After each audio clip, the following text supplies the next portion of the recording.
আসসালামু আলাইকুম প্রিয় শিক্ষার্থী বন্ধুরা, আমরা আজকে অর্থনীতি প্রথম পত্রের চতুর্থ অধ্যায়ের একটি বোর্ড প্রশ্ন নিয়ে আলোচনা করব।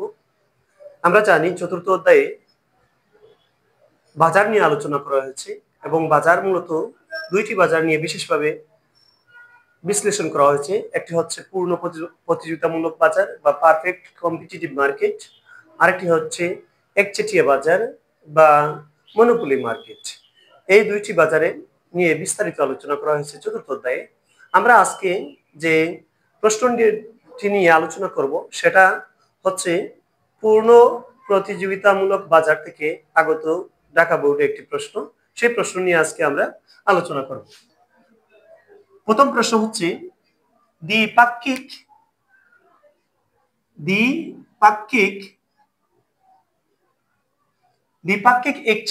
একচেটিয়া বাজার কি?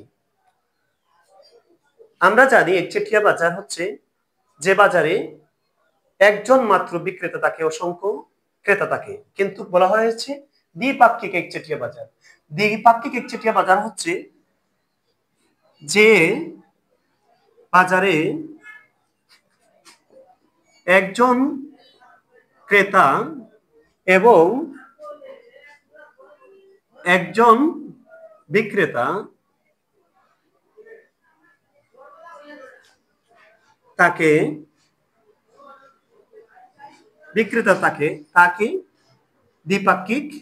দ্বিপাক্ষিক একচেটিয়া বাজার বলে। তাহলে আমাদের একচেটিয়া বাজার বলে। তাহলে আমাদের প্রথম প্রশ্নটি হয়ে গেল, দ্বিপাক্ষিক একচেটিয়া বাজার কাকে বলে? যে বাজারে একজন ক্রেতা এবং একজন বিক্রেতা তাকে দ্বিপাক্ষিক একচেটিয়া বাজার বলা হয়। তাহলে প্রথম প্রশ্নটি যেহেতু এক মার্কের, সুতরাং আমরা প্রথম প্রশ্নটি আনসার হয়ে গেল।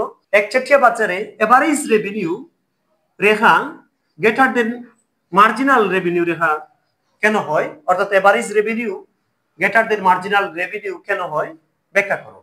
ক নাম্বার প্রশ্নটা যদি আমরা এক্সাম হল মোড আমরা আনসার করতে চাই, তাহলে 3 থেকে 4টি লাইনে এই প্রশ্নের সমাধান আমরা করে ফেলতে হবে। অর্থাৎ আমাদের হাফ পেজের মধ্যে খর আনসারটা শেষ করতে হবে। একচেটিয়া বাজারে average revenue greater than marginal revenue কেন, ব্যাখ্যা করো। এটার উত্তরটা হবে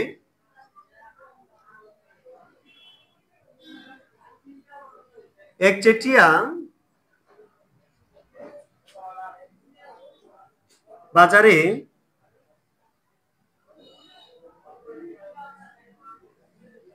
বিক্রেতাকে বলা হয় প্রাইস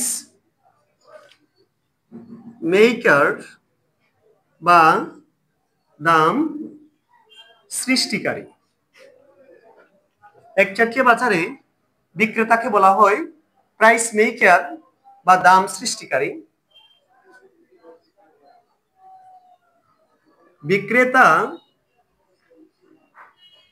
বিক্রেতা ইচ্ছা অনুযায়ী দ্রব্যের দাম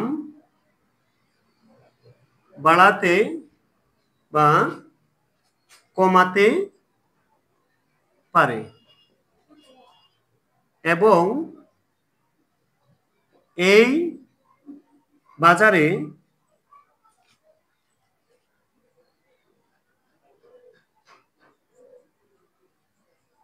বিক্রেতার প্রবেশ এবং প্রস্থানে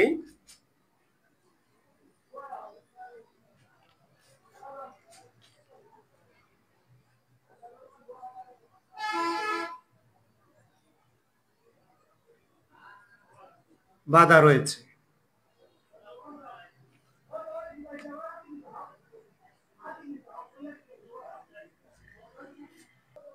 এক্ষেত্রে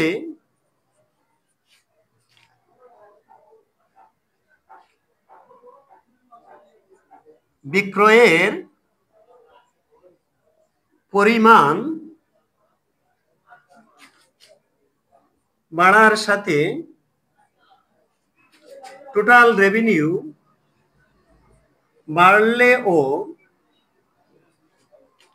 এভারেজ রেভিনিউ এবং মার্জিনাল রেভিনিউ কমতে থাকে। তবে এভারেজ রেভিনিউ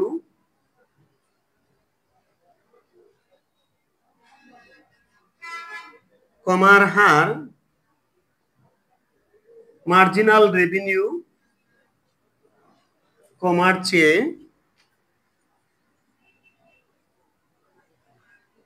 এভারেজ রেভিনিউ কমার হার মার্জিনাল রেভিনিউ কমার হার মার্জিনাল রেভিনিউ চেয়ে বেশি। সুতরাং average revenue greater than marginal revenue হয়।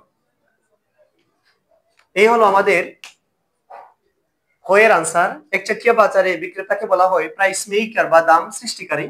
বিক্রেতা ইচ্ছা অনুযায়ী দ্রব্যের দাম বাড়াতে বা কমাতে পারে এবং এই বাজারে বিক্রেতার প্রবেশ এবং প্রস্থানে বাধা রয়েছে।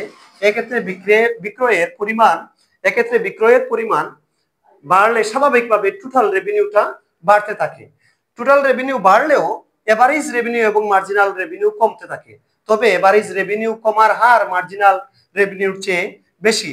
এ কারণে বা সুতরাং average revenue greater than marginal revenue হয়ে থাকে। এখন আমরা গ নাম্বার প্রশ্নে চলে আসি। উদ্দীপকের ফার্মের ভারসাম্য নির্ণয় করে মুনাফার পরিমাণ বের করো।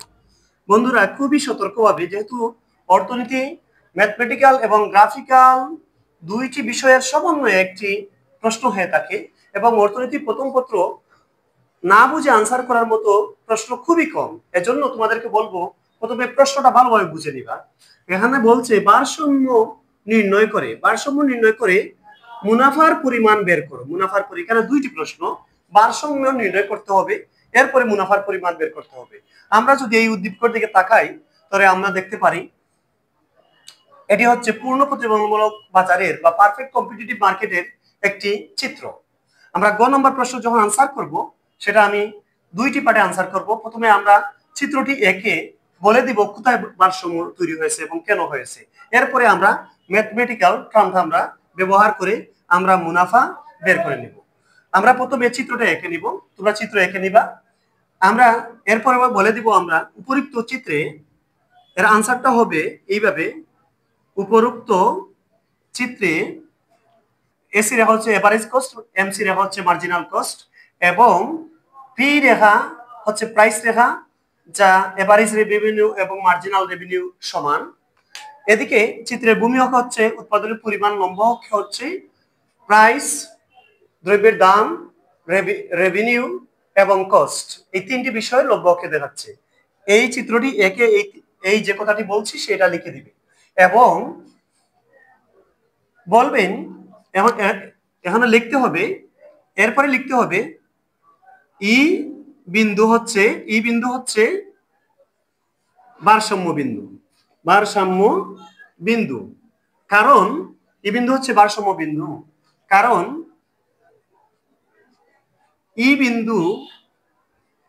এই বিন্দুতে মার্জিনাল কস্ট রেখা,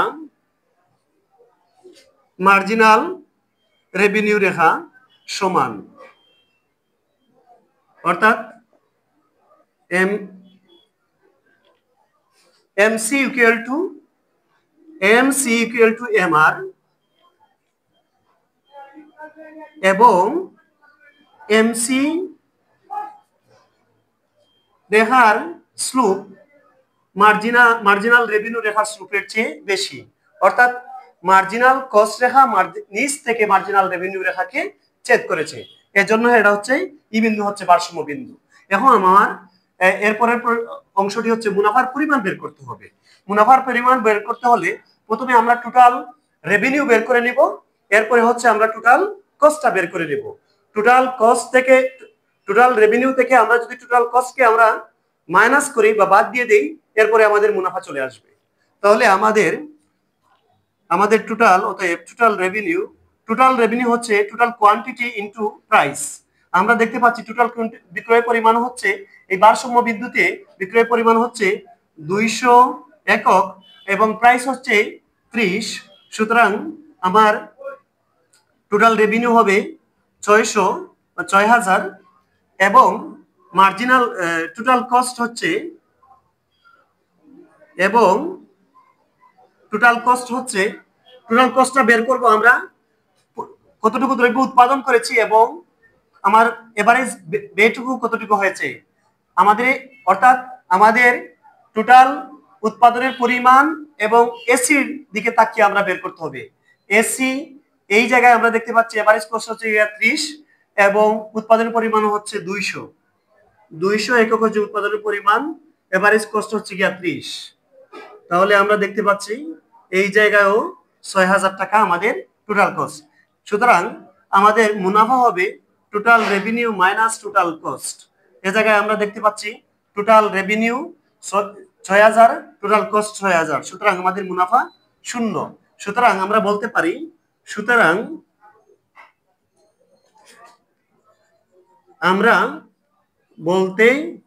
পারি উদ্দীপক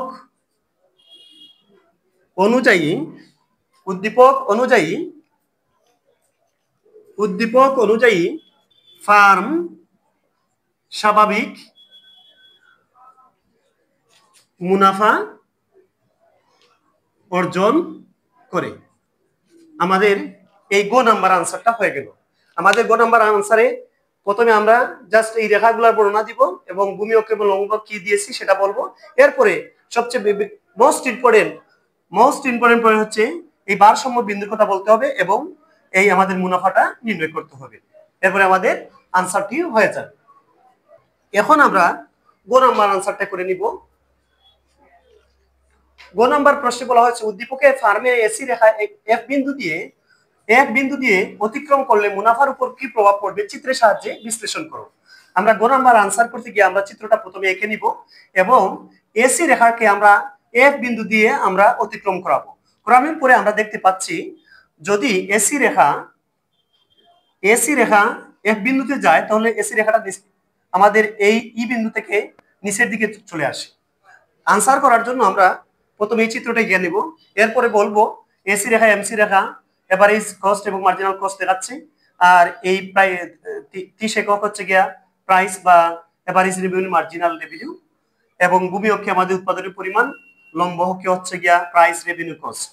এরপরে বলবে যে চিত্র অনুযায়ী প্রাইস হচ্ছে 30 টাকা বা 30 একক এবং কস্ট আমাদের এখানে এফ বিন্দুতে দেখতে পাচ্ছি কস্ট হচ্ছে এসি হচ্ছে 20 টাকা এবং উৎপাদনের পরিমাণ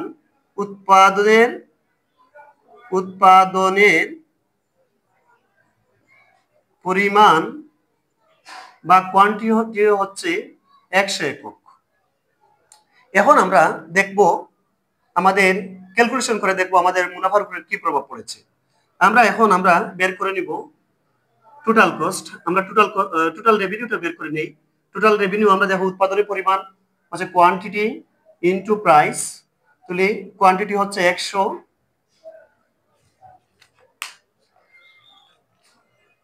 আমরা দেখতে পাচ্ছি উদ্দীপক কোয়ান্টিটি হচ্ছে 200, 100 নয় 200, যেহেতু উদ্দীপক 200 দেখতেছি 200, কোয়ান্টিটি হচ্ছে 200, প্রাইস হচ্ছে 30, আমরা দেখতে পাচ্ছি 2 3 6, 6,000 এবং টোটাল কস্ট হচ্ছে আমরা এসি অনুযায়ী টোটাল কস্ট হচ্ছে কোয়ান্টিটি হচ্ছে 200 এবং কস্ট হচ্ছে এই এসি অনুযায়ী দেখে নিবা এই এসিটা হচ্ছে মূলত গিয়া কস্টটা এইটা হচ্ছে গিয়া 20 টাকা, তাহলে আমাদের 400 টাকা 4,000 টাকা। তাহলে মুনাফা চলে আসে, আমাদের মুনাফা হবে টোটাল রেভিনিউ হচ্ছে 6,000 মাইনাস 4,000 আসে আমাদের 2,000। তাহলে বন্ধুরা আমরা দেখতে পাচ্ছি এসি রেখা যদি এক বিন্দুতে ছেদ করে তাহলে পূর্ণ প্রতিমূলক বাজার অতিরিক্ত মুনাফা অর্জন করে। তাহলে আমরা বলতে পারি যে এসি রেখা, সুতরাং সর্বশেষ এই কথা লিখে দিতে হবে, যদি এসি রেখা এক বিন্দু দিয়ে ছেদ করে তাহলে পূর্ণ প্রতিযোগিতামূলক বাজার অস্বাভাবিক মুনাফা অর্জন করে।